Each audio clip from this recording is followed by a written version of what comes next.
Divorced men. What moment made you realize it's time for a divorce?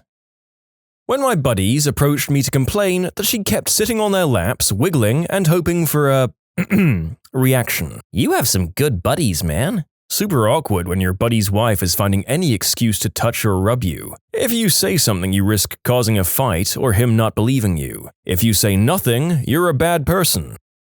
I was a lance corporal bringing home scraps for a paycheck to an unemployed wife who one day brought home a brand new Lexus IS 350 because she got a good deal on it. Apparently, I was supposed to pay the $800 a month bill. I didn't think it was a good deal.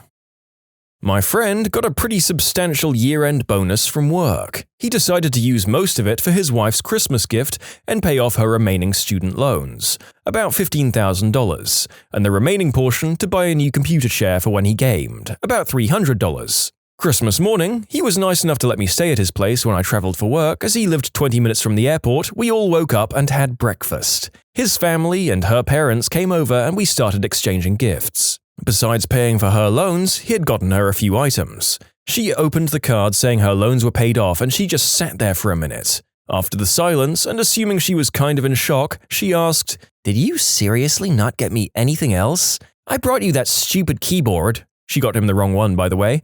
"And you only got me a few things?" At that point, his brother-in-law and myself decided to hang out in another room for a while they ended up getting into a huge fight. A day later, when he was dropping me off at the airport, he told me he was going to visit a lawyer and get a divorce.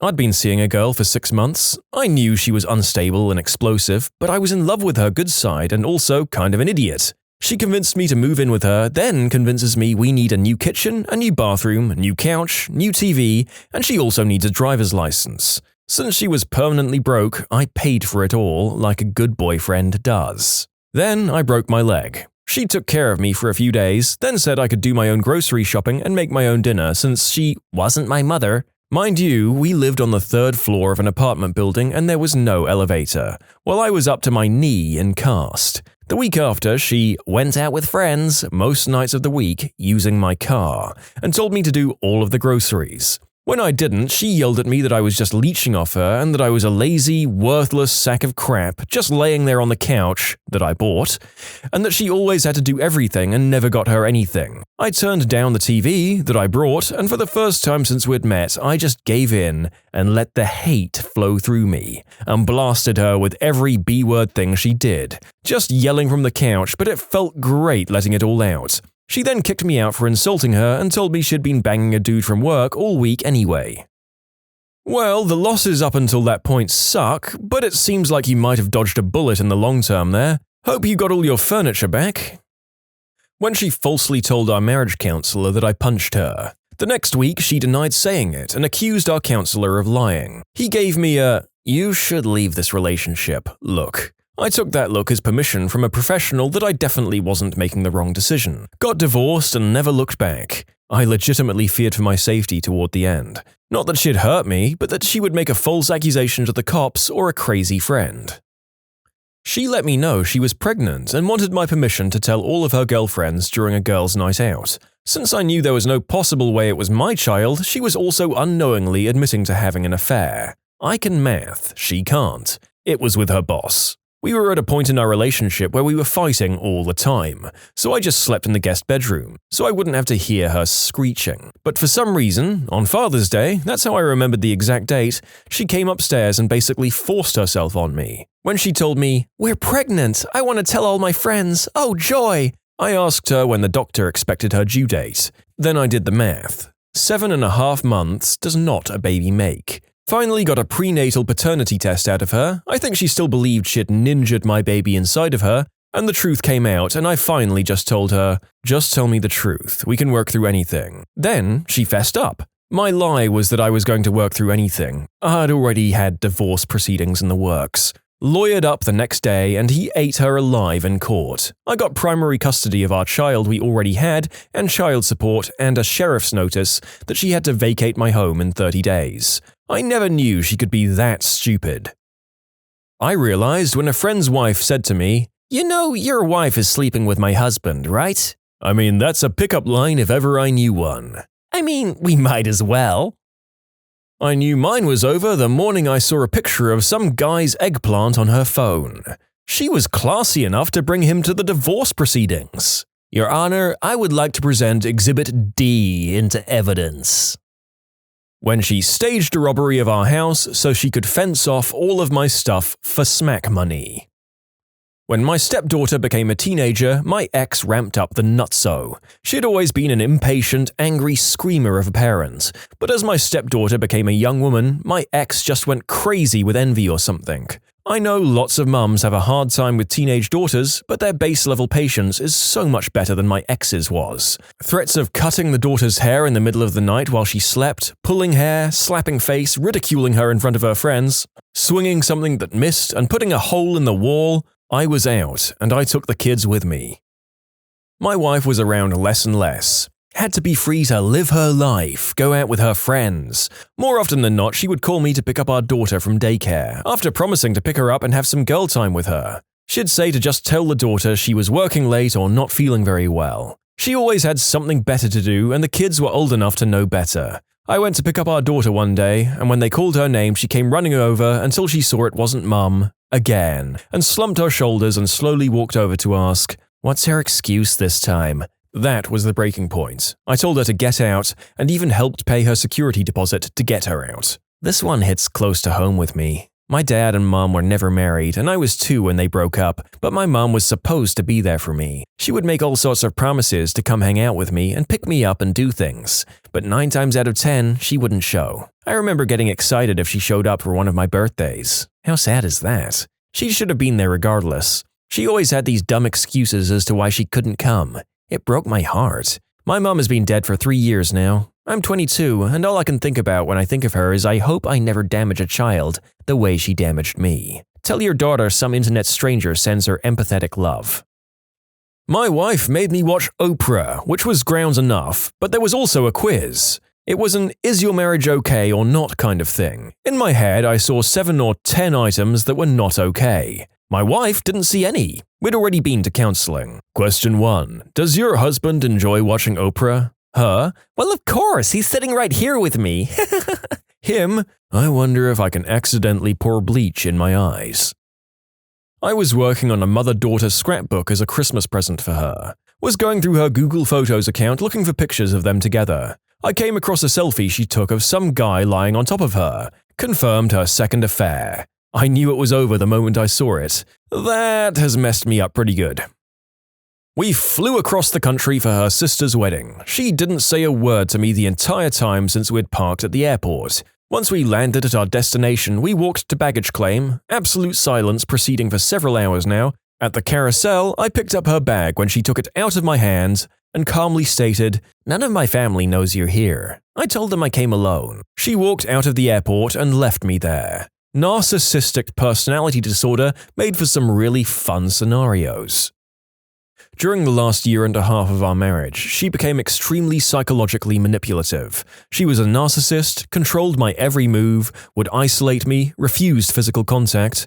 I was just an extension of her life. Was not allowed to talk to any woman and was not allowed to hang out with any friends or should just ignore me for up to 5 days at a time. Double standards everywhere. Verbal attacks, and the list can continue, but it hurts to think about. The last straw for me was when she threatened to kill me because I came home from work late, even though she knew I'd be home late. It was just a little too late for her, and she also threatened to hit me the same day. This was the second time this happened, and I talked with several people at work about it, and they suggested that I run. I had texts of the threats on my phone and contacted a lawyer that same week. She agreed to sign since I told her I would take severe legal action if she didn't. Thankfully, no children, and it was a clean divorce, and now I'm happily divorced.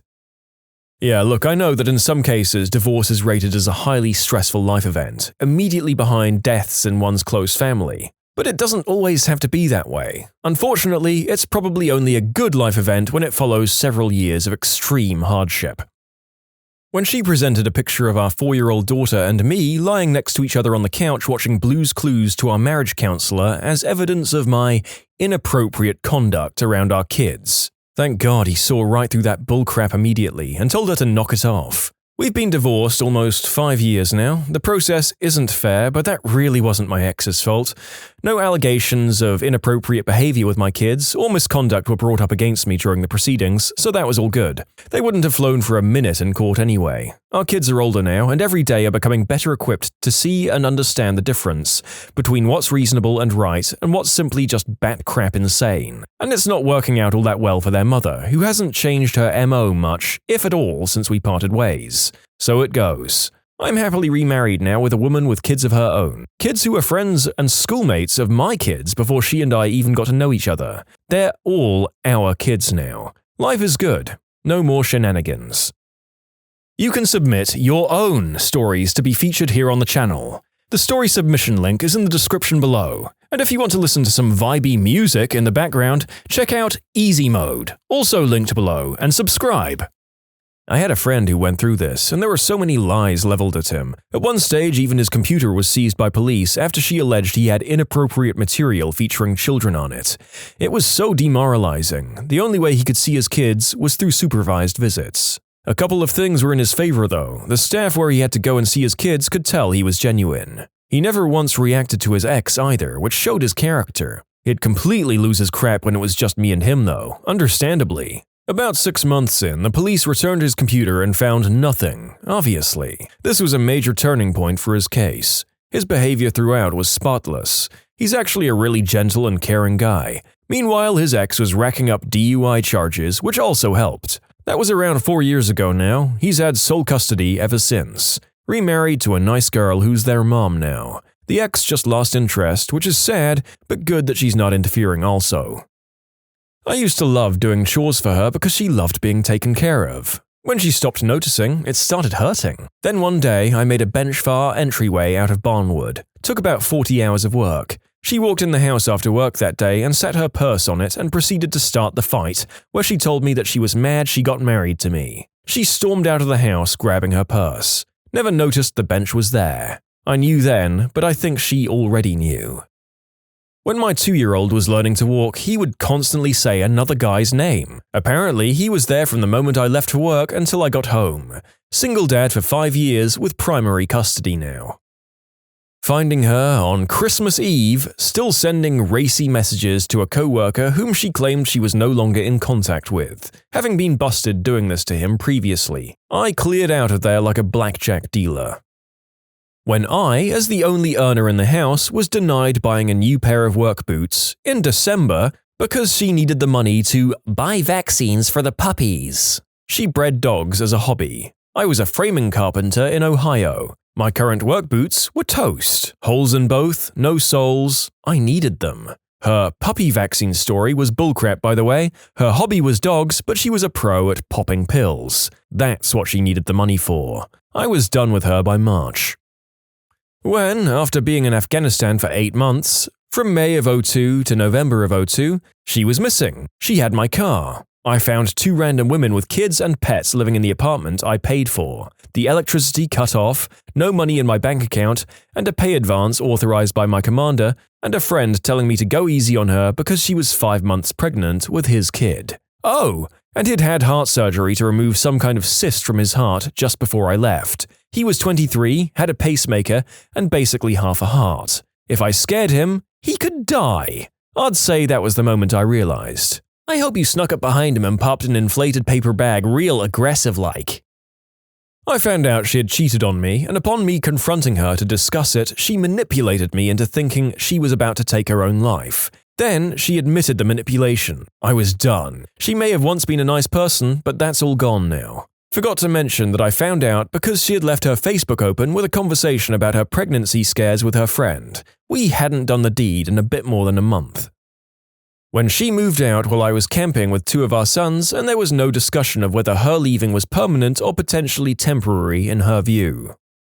My neighbor's wife screaming, "Putain!" downstairs after she caught my bride and her husband screwing in front of the fireplace. This happened to one of my parents' friends. Both couples did a swap and are now happily married. My dad cheated on my mom when I was 12. A couple of weeks after she kicked him out, my mom started dating my dad's girlfriend's husband. I hated all of them.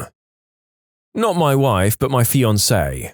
I just called it off because we were house hunting and she kept wanting to look at houses that would accommodate an extra permanent guest. her estranged father who she was wanting to reinitiate ties with, but she wouldn't admit she was doing this. I found out from a buddy that she was wanting me to lay out the money for the down payment and then was going to break it off herself and fight like hell to keep the house. 2 years down the drain, but a lifetime of fortunate near miss. When I saw the text to her lover that said something to the effect of, "I miss your eggplant in my butt," and "I had some fun in the gym shower thinking of you," B-word never sent me texts like that in 10 years of marriage. I still have the text saved somewhere in the divorce file. This was not the first affair, but it was the one that finished it for me. I endured a physically, emotionally, and mentally taxing relationship for over 6 years with my first wife, 4 of which we were married for. There were many instances that should have caused our marriage's demise. The proverbial straw that broke the camel's back, though, was 8 days after I had major oral surgery. Due to a freak medical occurrence, I had to have 28 teeth cut out and 2 holes drilled into my sinus cavities from top of the back of my gums. She and I were in a grocery store parking lot, and I asked her not to start an argument in the store because it's a small town and I was so tired of being those people. Her reaction was to backhand me in the mouth 6 times. Or at least I counted 6 times because I'm pretty darn sure I lost consciousness. I just remember waking up when we were pulling into our driveway while she's freaking out because my face is against the window and blood is coming from my mouth like a fountain. From those of you wondering why I picked a forum from the perspective of the husbands rather than both the spouses, let me just say I don't enjoy reading stories like the last one, and they are a lot more prevalent from the wife's perspective, sadly. So try to view it less as cherry-picking and more trying not to get too dispirited with my work. This video should not be taken as an indication that women are more awful than men in these situations. When she said, "You didn't pray hard enough and that's why our son has cancer. That's why I'm sleeping with my prayer partner," that woman takes the cake for queen of rationalizations. This is the first one that made me look up and mouth, "What the frick?" I was at work and got a call from my grandparents that she had shot our dog, Zoe, that was laying on the bed with her. We were separated before that for other reasons, but that's when I ponied up a few grand and went to an attorney to file. I really miss her. The dog, I mean.